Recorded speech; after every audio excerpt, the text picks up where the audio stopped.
Մեղրի տարբերակը որպես բանակցային գործընթացի մաս մտել է Ռոբերտ Քոչարյանի իշխանավարության ժամանակ եւ դա քաղաքական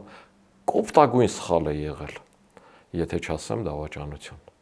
որովհետեւ այդ ժամանակվա քաղաքական զարգացումները կամ բանակցային թեման Լեռնային Ղարաբաղի ինքնորոշման իրավունքն էր Ադրբեջանի տարածքային ամբողջականության մեջ, այն որևէ կապ չուներ Հայաստանի հետ, երբ որ դու Հայաստանը դարձնում ես